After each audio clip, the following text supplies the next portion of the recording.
আজি আমি পলাচীৰ যুদ্ধ আলোচনা কৰিম। 23 জুন 1757 চনত 1757 চনত পলাচীৰ যুদ্ধ হৈছিল ৰবাৰ্ট ক্লাইভ আৰু সিৰাজউদ্দৌলাৰ মাজত।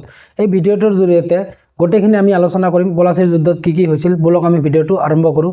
হে গাইজ, মোৰ নাম অবিনাশ ৰাজবংশী, আপোনালোকে চাই আছে অবিনাশ ছাৰ ইউটিউব চেনেল।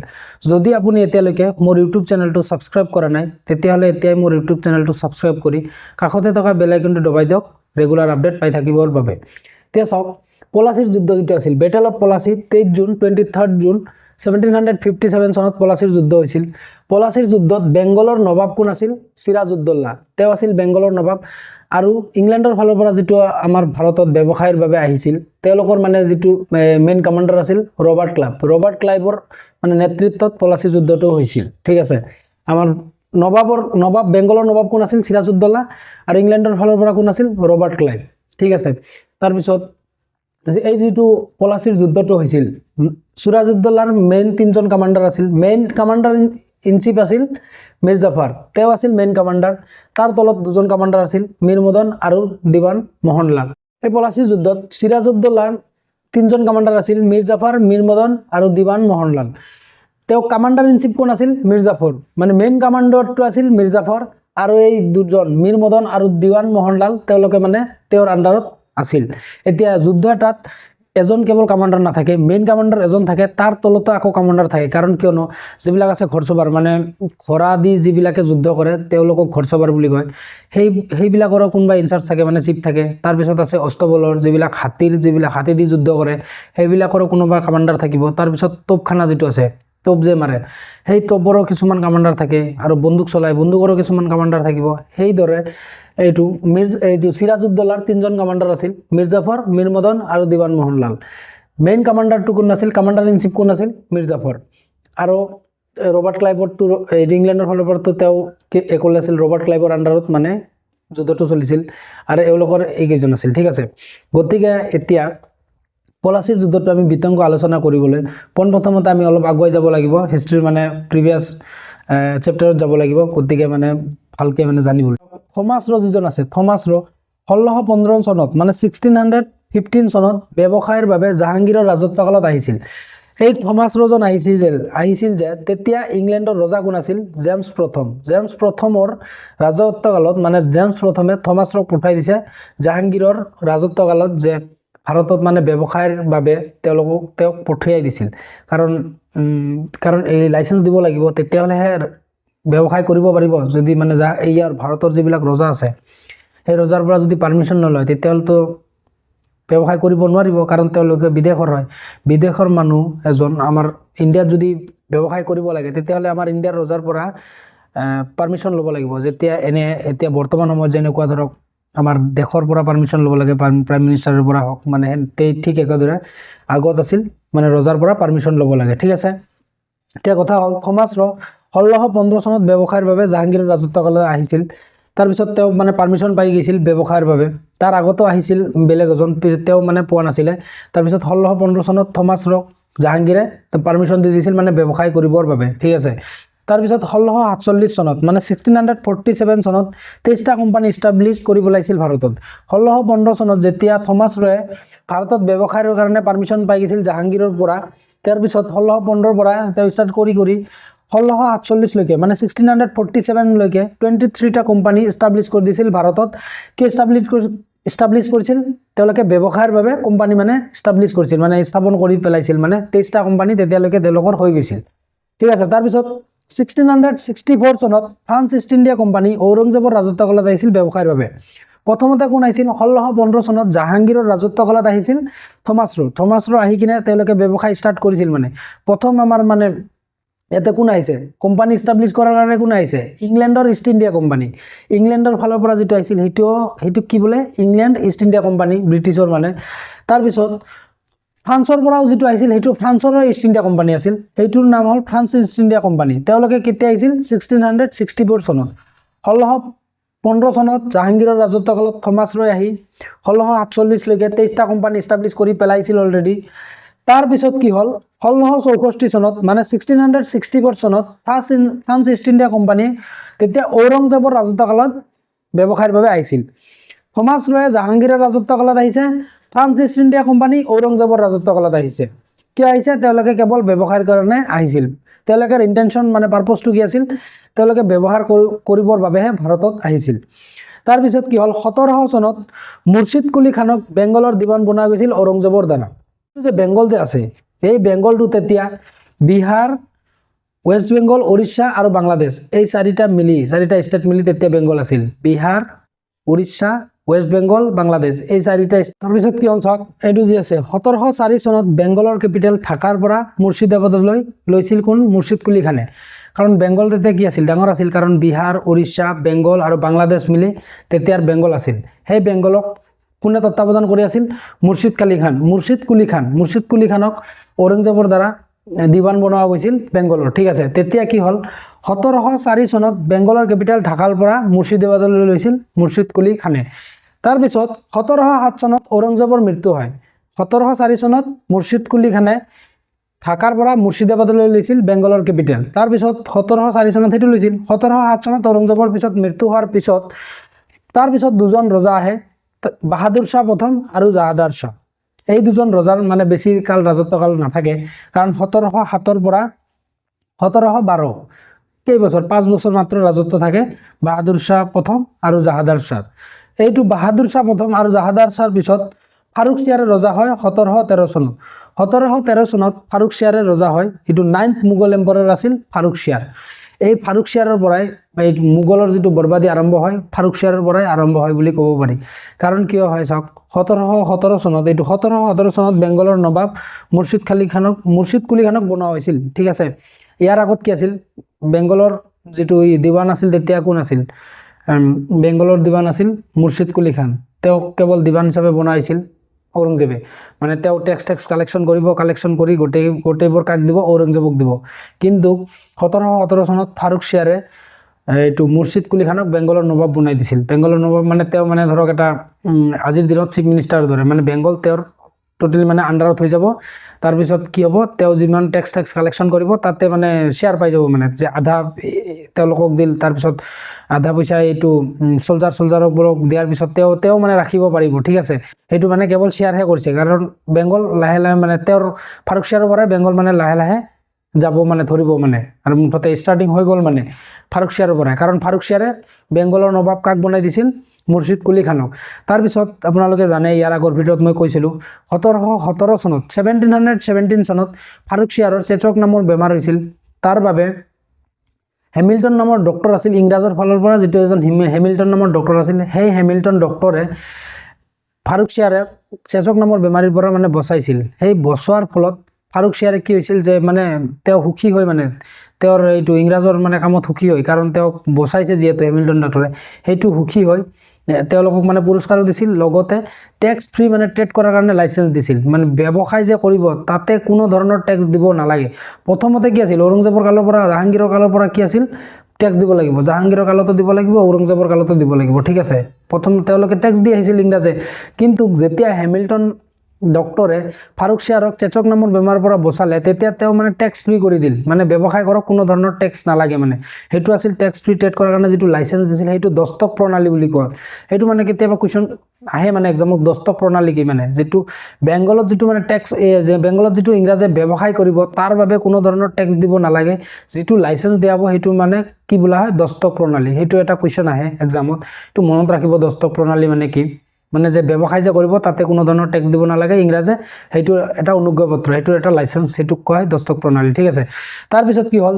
যে ফাৰুক শ্বিয়াৰে যেতিয়া ইংৰাজক মানে ট্যাক্স ফ্ৰী ট্ৰেড কৰাৰ কাৰণে লাইসেন্স দিল বেংগলৰ নবাব মানে এইটো মুৰ্শিদ কুলি খানক বনালে আৰু এইটো ফাৰুক শ্বিয়াৰে মাৰাঠা কালকো মানে তেওঁ ছত্ৰপতিক দিছিল এইটো বলে ৰজাৰ মান্যতা প্ৰদান কৰিছিল এই ফাৰুক শ্বিয়াৰৰ কালৰ পৰাই মানে মুঘলৰ বৰবাদী আৰম্ভ হল বুলি ক'ব পাৰি মানে 1719 চনত ফাৰুক শ্বিয়াৰৰ যেতিয়া মৃত্যু হল ফাৰুক শ্বিয়াৰৰ মৃত্যুৰ পিছত বেংগল এটা ইন্ডিপেন্ডেন্ট ষ্টেট হৈছিল কাৰণ বেংগলৰ নবাব কোন আছিল মুৰ্শিদ কুলি খানক বেংগলৰ নবাব বনাই গৈছিল ফাৰুক শ্বিয়াৰে ঠিক আছে যেতিয়া ফাৰুক শ্বিয়াৰৰ মৃত্যু হল তেতিয়া এটা বেংগল ইন্ডিপেন্ডেন্ট ষ্টেট হৈছিল ঠিক আছে কাৰণ এইটো মুৰ্শিদ কুলি খানে আধা মানে পইচা দি আছিল ঠিক আছে কুকাক মানে মুঘল কিং ফাৰুক শ্বিয়াৰক আধা পইচা মানে দি আছিল মানে শেয়াৰিংত চলি আছিল বস্তুটো কাৰণ বেংগলৰ পৰা যিমান ট্যাক্স পাব ট্যাক্সবোৰ মানে আধা মানে পইচা শেয়াৰিংত মানে দি আছিল কাক এইটো ফাৰুক শ্বেয়াৰক, ঠিক আছে। কিন্তু ফাৰুক শ্বেয়াৰৰ মৃত্যুৰ পিছত বেংগল টোটেলি মানে ইণ্ডিপেণ্ডেণ্ট ষ্টেট হৈছিল, ঠিক আছে। তাৰপিছত চাওক 1727 চনত মুৰ্ছিদ কুলি খানৰ জোৱাই যিটো আছিল, ঠিক আছে, জোৱাই মানে নিজৰ জীয়ৰীৰ যিটো হাজবেণ্ড থাকে, নিজৰ জীয়ৰীৰ হাজবেণ্ডক মানে নিজৰ জোৱাইক চুজাউদ্দিন খানক বেংগলৰ নবাব বনাইছিল মুৰ্ছিদ কুলি খান, ঠিক আছে। 1727 মানে 1727ত মুৰ্ছিদ কুলি খান বেংগলৰ প্ৰথম নবাব কোন আছিল? মুৰ্ছিদ কুলি খান। বেংগলৰ ফাউণ্ডাৰক মুৰ্ছিদ কুলি খানকে কোৱা যায়, ঠিক আছে। মানে 1727ত মুৰ্ছিদ কুলি খানে নিজৰ জোৱাই চুজাউদ্দিন খানক বেংগলৰ নবাব বনাই গৈছিল। তাৰপিছত কি হ'ল? চুজাউদ্দিনৰ বাফাদাৰ সৈনিক আছিল আলীৱৰ্দী খান। চুজাউদ্দিনৰ মানে বাফাদাৰ আছিল, মানে তেওঁ মানে বিশ্বাসী এজন সৈনিক আছিল। কোন? আলীৱৰ্দী খান। চুজাউদ্দিনৰ বাফাদাৰ সৈনিক আছিল আলীৱৰ্দী খান। তেওঁ আৰ্মিৰ জেনেৰেল বনাইছিল, ঠিক আছে। তেওঁৰ যিটো বোলে সৈন্য আছিল, ঠিক আছে, এইৰ চুজাউদ্দিনৰ যিটো সৈন্য আছিল, সৈন্যত আলীৱৰ্দী খান আছিল। আলীৱৰ্দী খানৰ মানে তেওঁ বফাদাৰীৰ কাৰণে তেওঁক এইটো যিটো সৈন্যৰ মানে হেড বনাই দি দিছিল, আৰ্মিৰ মানে জেনেৰেল বনাই দিছিল কাক? আলীৱৰ্দী খানক। তাৰপিছত 1733 চনত 1737 চনত বেংগলৰ ডেপুটি সুবেদাৰ বনোৱা গৈছিল আলীৱৰ্দী খানক। ডেপুটি সুবেদাৰ মানে কি? চাওক এতিয়া ধৰক মেইন কোন আছিল তেতিয়া? চুজাউদ্দিন নবাব আছিল।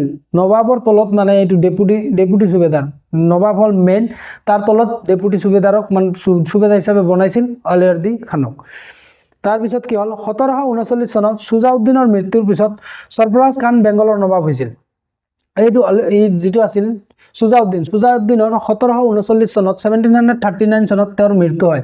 তেওঁৰ মৃত্যুৰ পিছত উত্তৰাধিকাৰী হিচাপে তেওঁৰ ল'ৰাই আহিব, সৰফৰাজ খান আহিছিল, ঠিক আছে। সৰফৰাজ খান বেংগলৰ নবাব হৈছিল। তাৰপিছত আলীৱৰ্দী খানটো ডেপুটি সুবেদাৰ আছিল, মানে তেওঁ আছিল দ্বিতীয় বেংগলৰ মানে ধৰক দ্বিতীয় মানুহজন, মানে মেইন হেডৰ ফালৰ পৰা আছিল আলীৱৰ্দী খান দ্বিতীয়, ঠিক আছে। ফাৰ্ষ্ট আছিল চুজাউদ্দিন খান। চুজাউদ্দিন খান তেওঁ বেংগলৰ নবাব আছিল।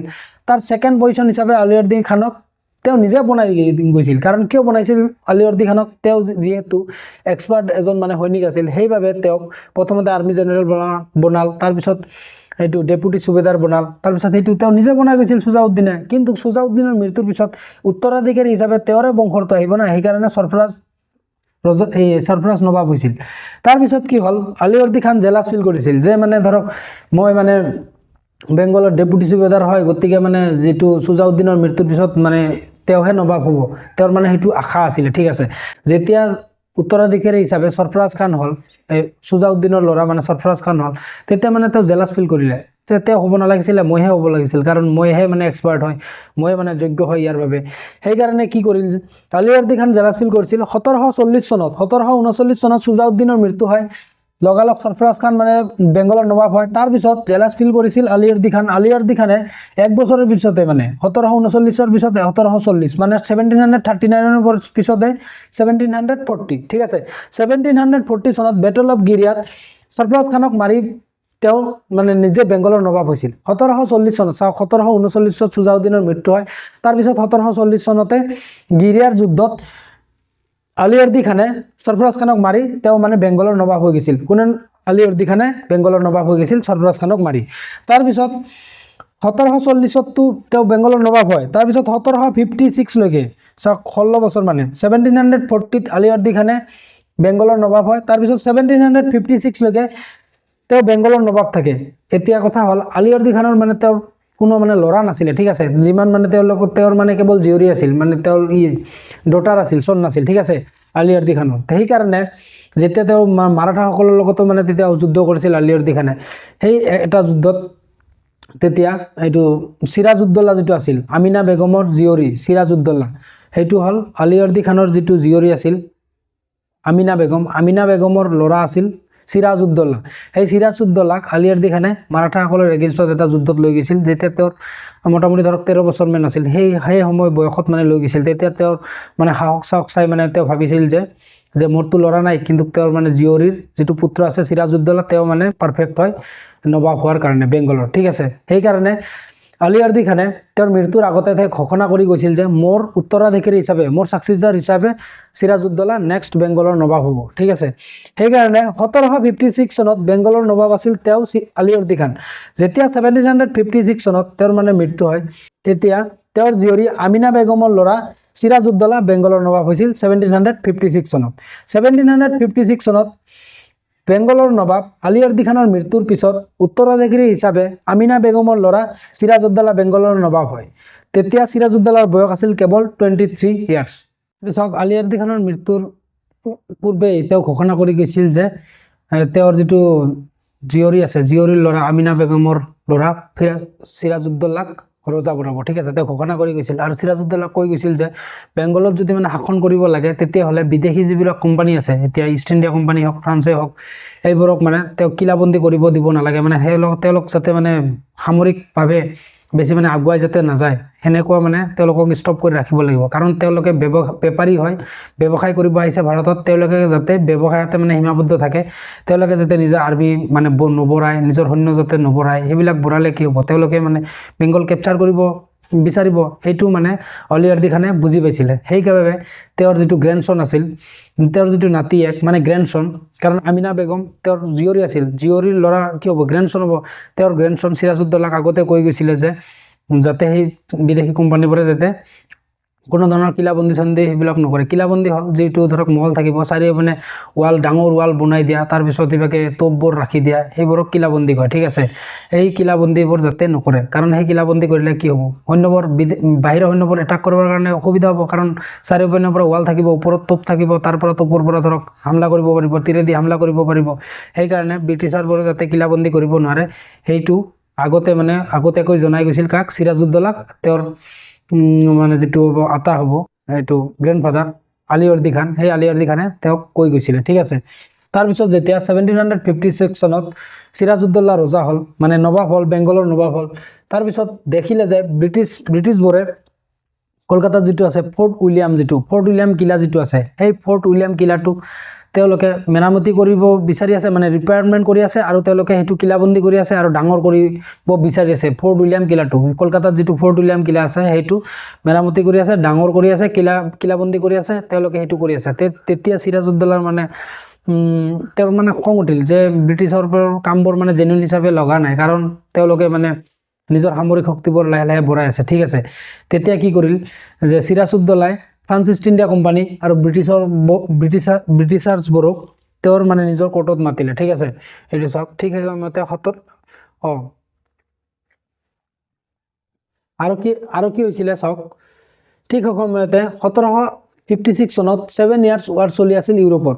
তাতে কোন আছিল, ফ্ৰান্স আৰু ইংলেণ্ড মানে তেতিয়া মানে যুদ্ধত লিপ্ত আছিলে। ঠিক আছে, কাৰণ এই ঠিক সেই সময়তে 1756 চনত ফ্ৰান্স যিটো ইষ্ট ইণ্ডিয়া কোম্পানী আছে, তেওঁলোকৰতো ফ্ৰান্সৰ হয়, আৰু ব্ৰিটিছ ইষ্ট ইণ্ডিয়া কোম্পানী তেওঁলোকে ইংলেণ্ড হয়। সেই ইউৰোপত 7 ইয়াৰ্ছ ৱাৰ চলি আছিল। সেই ৱাৰত ফ্ৰান্স আৰু ইংলেণ্ড সন্মুখে আছিল, মানে তেওঁলোকে একজনৰ প্ৰতি আনজনে মানে যুদ্ধ কৰি আছিল ইউৰোপত। ঠিক আছে, সেই সময়তে মানে ব্ৰিটিছাৰবোৰকে ভাবিছিল যে তেওঁলোকেতো ব্যৱসায় কৰে। ঠিক আছে, যিহেতু তেওঁলোকে তাতে ব্যৱসায় কৰে আৰু ইয়াতে ভাৰতত তেওঁলোকে ব্যৱসায় কৰে, সেইবাবে ভাবিছে যে যদি মানে ফ্ৰান্সে মানে ইংলেণ্ডক এটাক কৰে, ব্ৰিটিছাৰবোৰক এটাক কৰে, ভাৰতত থকা ব্ৰিটিছাৰবোৰক যদি ফ্ৰান্সে এটাক কৰে, কাৰণ 1756 চনত 7 ইয়াৰ্ছ ৱাৰ চলি আছে ইউৰোপত, তাতে ইংলেণ্ড আৰু ফ্ৰান্স মানে সন্মুখী যুদ্ধ কৰি আছে। ঠিক আছে, এজনৰ প্ৰতি আনজনে যুদ্ধ কৰি আছে।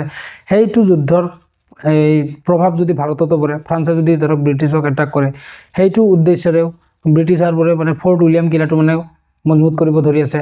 আৰু তেওঁলোকৰ ইণ্টেনশ্যনো আছিল যে, ব্ৰিটিছাৰবোৰৰ ইণ্টেনশ্যন আছিল যে মানে এইটো বেংগল মানে কেপচাৰ কৰা, তেওঁলোকৰ আগৰ পৰাই মানে ইণ্টেনশ্যন আছিল। সেইটো ইণ্টেনশ্যন আৰু সিভাগে ফ্ৰান্সৰো ভয়, সিভাগে কেতিয়াবা মাৰাঠাবোৰো কেতিয়াবা এটাক কৰি আছিলে।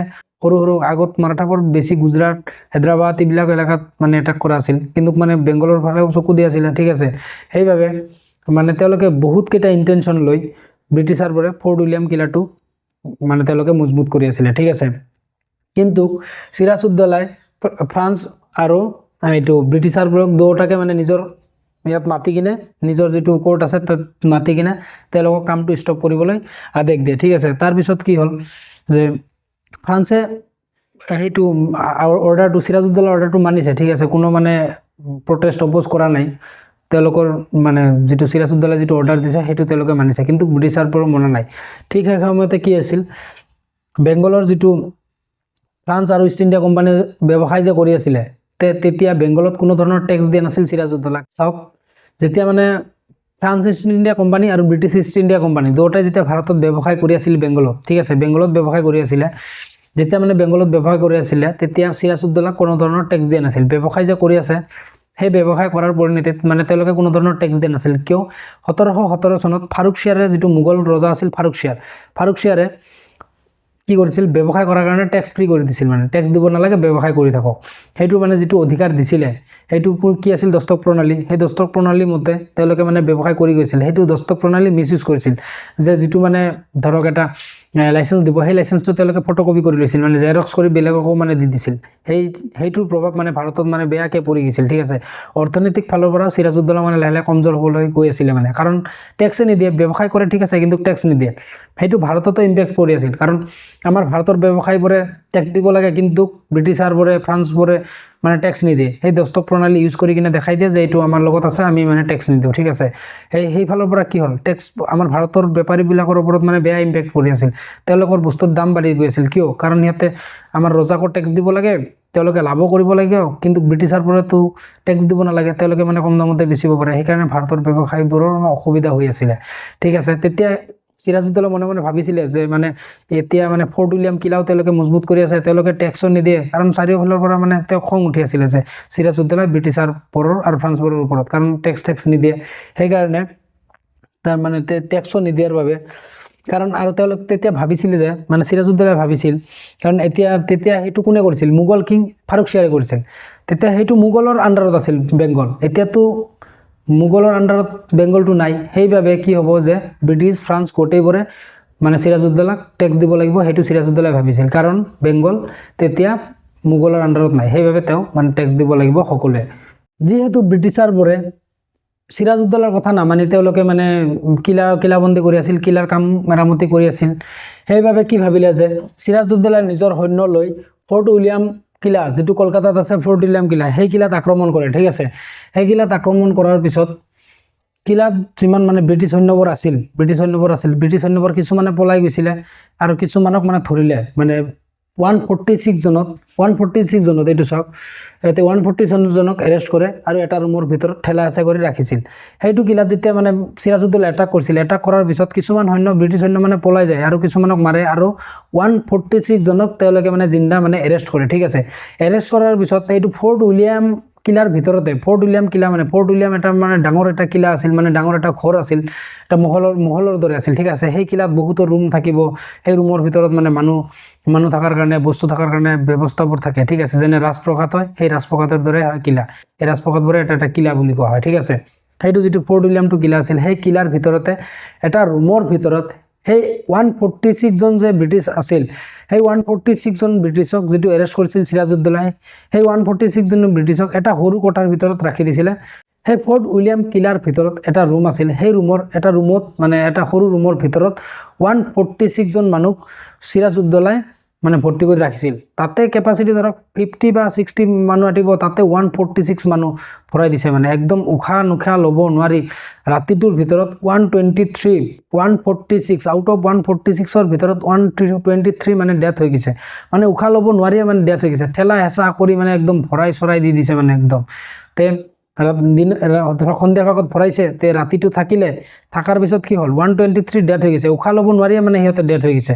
আৰু 23 যিজন আছিল মানে ৰাতিত এইটো ৰুমটো খোলাৰ পিছত দেখে যে মানে 23 কেৱল জিন্দা আছে আৰু 123 মানে মৰি গৈছে। ঠিক আছে, তাৰপিছত মৰি যোৱাৰ পিছত কি হ'ল, এইটোক মানে ইতিহাসত ব্লেক ইনচিডেণ্ট মানে কালকট্ৰিৰ ঘটনা বুলি কোৱা হয়, ব্লেক হোল ইনচিডেণ্ট। ঠিক আছে, এই ঘটনাটোক কি বোলে ব্ৰিটিছাৰসকলে ব্লেক হোল ইনচিডেণ্ট বুলি কোৱা হয়, মানে কালকট্ৰিৰ ঘটনা, কাৰণ এটা সৰু ৰুমত ভিতৰত মানে ব্ৰিটিছাৰবোৰক ৰাখিছিল, যাৰ ফলত 123 জন মৰিছিল।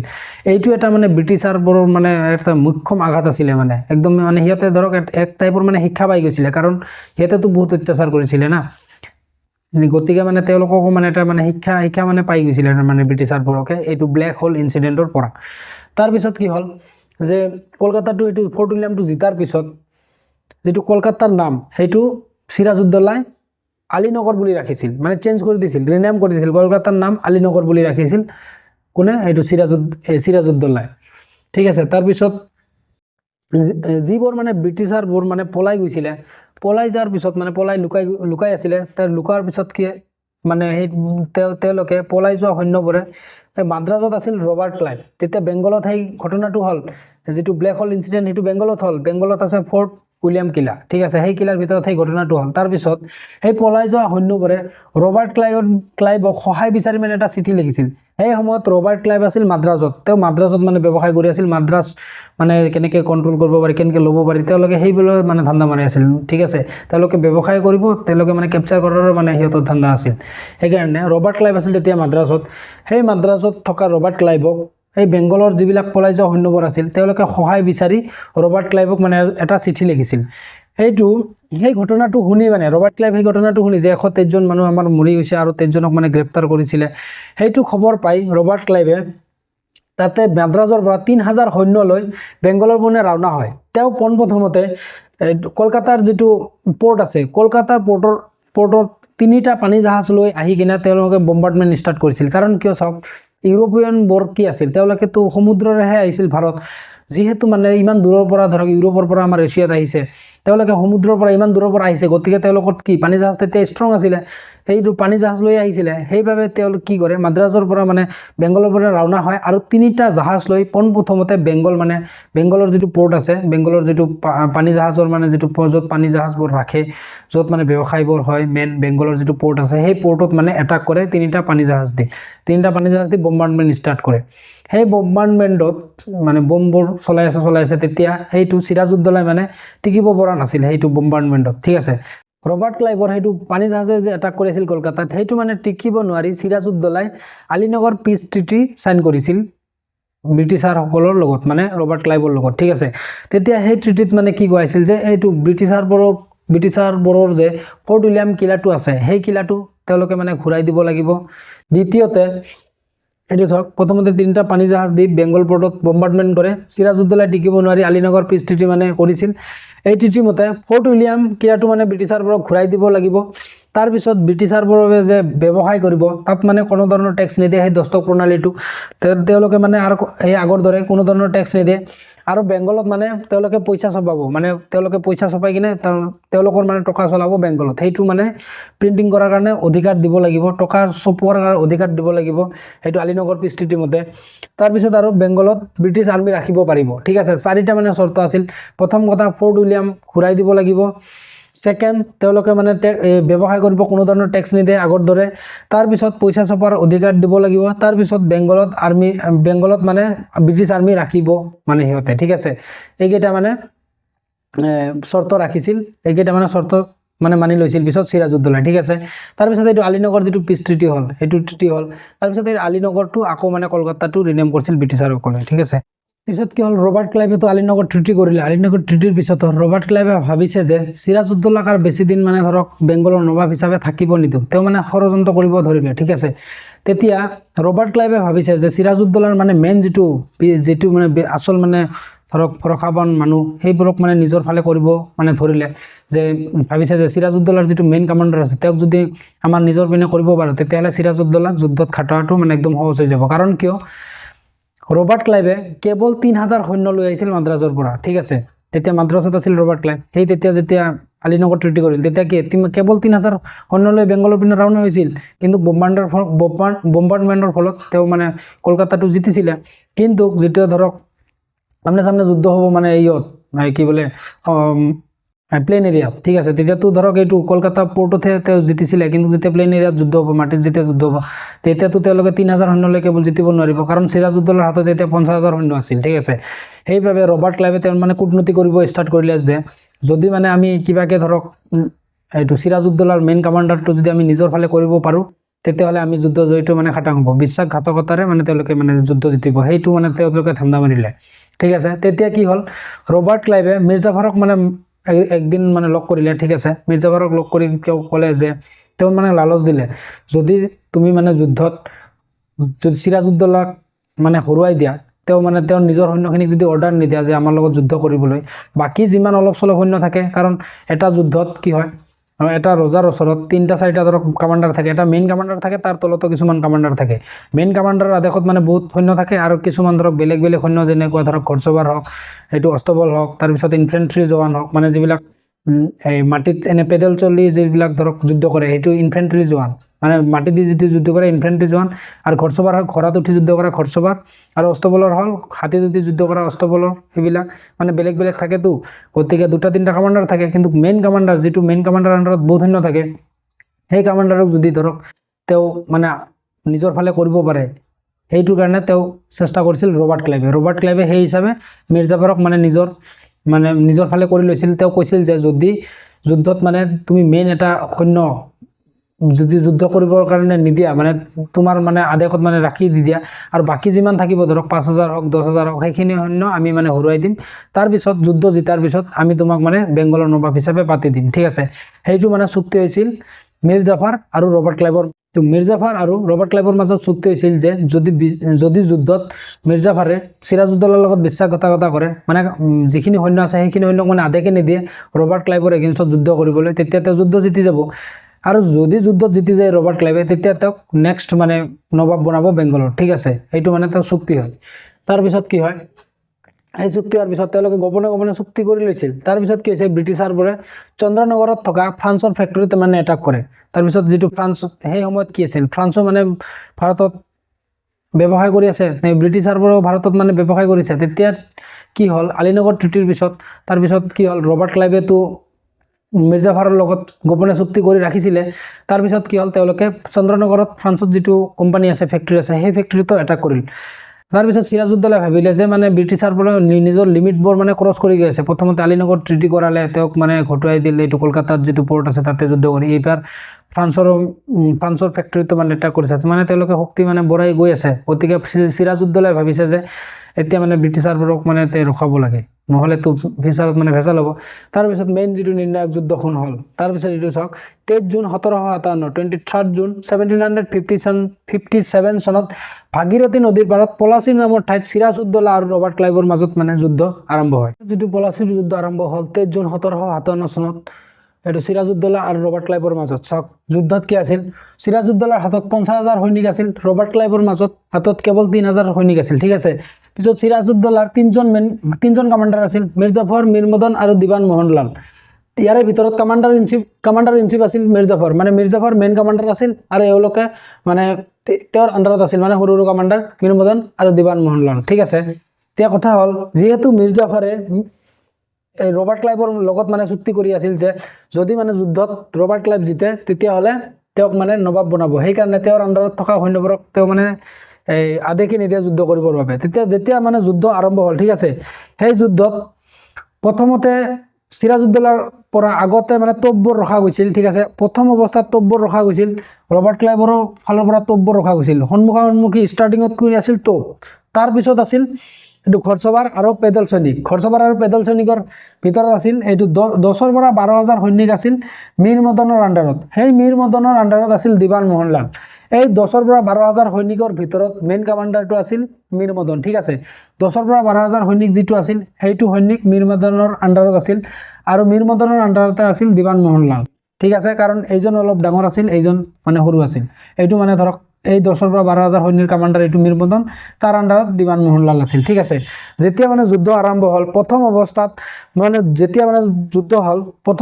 কি হ'ল, তেওঁলোকে যুদ্ধত মানে ৰবাৰ্ট ক্লাইভক মানে বহুত আঘাত দি দিছিল। ভাল পাৰফৰ্মেঞ্চ দেখাইছিল চিৰাজউদ্দৌলাৰ সৈন্যবোৰে, কাৰণ তেওঁলোকে যুদ্ধত এইটো তোপবোৰ মাৰি গৈ আছিল। তেতিয়া ৰবাৰ্ট ক্লাইভৰ যিটো সৈন্য আছিল, ইংৰাজ সৈন্যবোৰ, তেওঁলোকৰ ক্ষতি বেছি হৈ আছিল।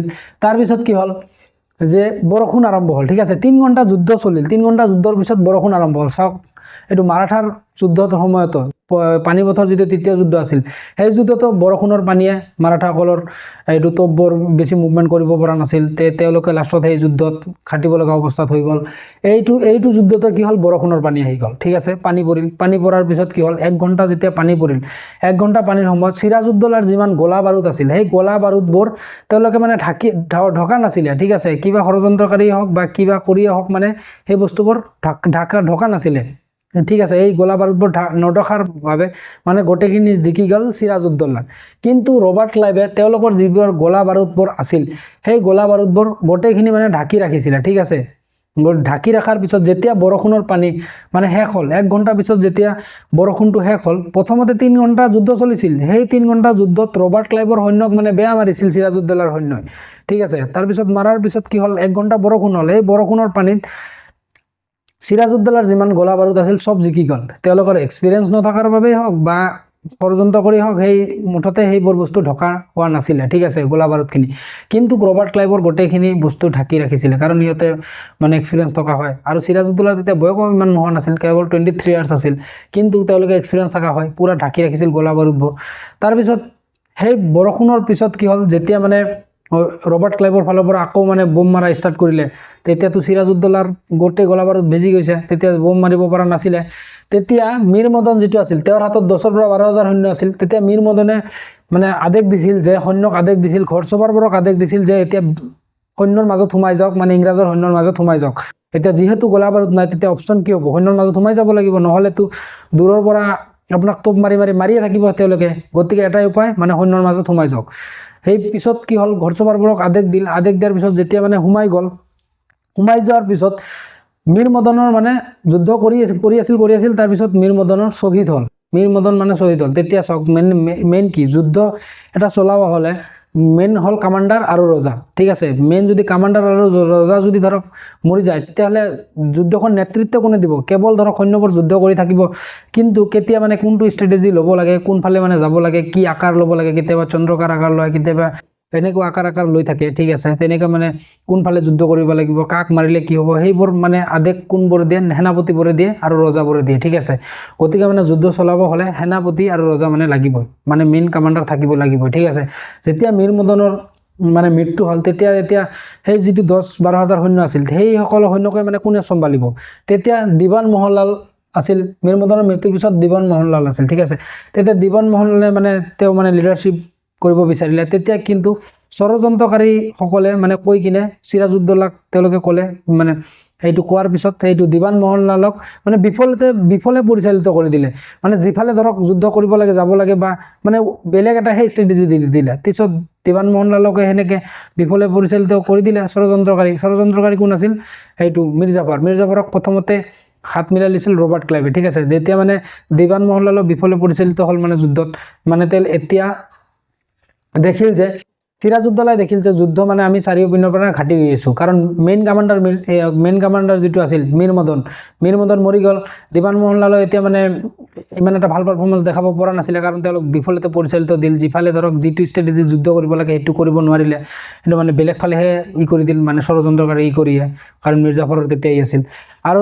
পিছত কি হ'ল মিৰ্জাফৰ এতিয়া মানে মেইন আৰু বাকি 10-12 হাজাৰৰ পিছত এইটো বাকি যেটো আছিল সৈন্যখিনি গোটেইখিনি সৈন্য আছিল মিৰ্জাফৰৰ আন্ডাৰত মানে মিৰ্জাফৰে আদেশ দিব তাৰ পিছত সেই যুদ্ধত মানে লিপ্ত হ'ব বাকি সৈন্যবোৰে যিমান আছিল 38 পৰা 40,000 মানে সৈন্য কাৰণ মেইন সৈন্য আছিল কিমান 50,000 কেৱল মীৰ মদন আৰু দিৱানলালৰ আন্ডাৰত 10 পৰা 12 হাজাৰ সৈন্য আছিল 10 পৰা 12,000 সৈন্য কেৱল মীৰ মদন আৰু দিৱান মোহনলালৰ আন্ডাৰত আছিল আৰু বাকিখিনি সৈন্য মিৰ্জাফৰৰ আন্ডাৰত আছিল যেহেতু মীৰ মদন মৰি গ'ল দিৱান মোহনলালক বিফলতে পৰিচালিত কৰিল তাৰ পিছত মিৰ্জাফৰে এতিয়া আদেশ দিব লাগে যে সৈন্য পঠিয়াই দিয়ক কাৰণ এওঁলোকৰ সৈন্য আগত আছিল তাৰ পিছত এই সৈন্যখিনিক দিব লাগে ৰিজাৰ্ভত আছিল এই সকল সৈন্য ৰিজাৰ্ভত থকা সৈন্যবোৰক মিৰ্জাফৰে মানে আদেশে নিদিলে মানে যুদ্ধত এটা আদেশে নিদিলে মানে তাৰ পিছত সিৰাজউদ্দৌলাই দেখিলে যে আমি চাৰিওপিনৰ পৰা মানে যুদ্ধ হাৰি গৈ আছো মানে আমাৰ যুদ্ধ গোটেইখিনি মানে গৈ আছে কাৰণ মিৰ্জাফৰে আদেশে নিদিলে বাকিখিনি মীৰ মদন মৰি গ'ল দিৱান মোহনলাল মানে এতিয়া কাম নাই মানে পাৰফৰমেন্স দেখাব নোৱাৰিলে তে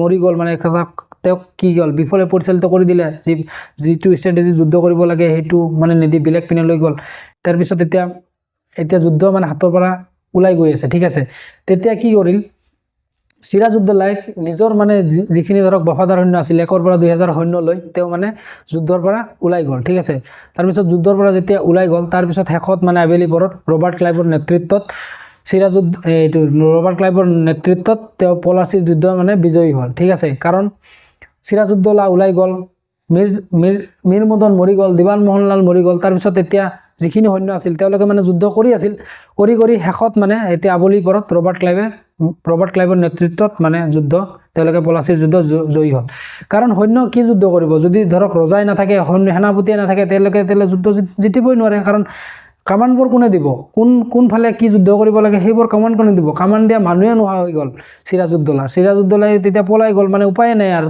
যুদ্ধৰ পৰা ওলাই যাব লাগে, কাৰণ মীৰ জাফৰে আদেকে নিদিলে সৈন্যক মানে যুদ্ধ কৰিবৰ কাৰণে।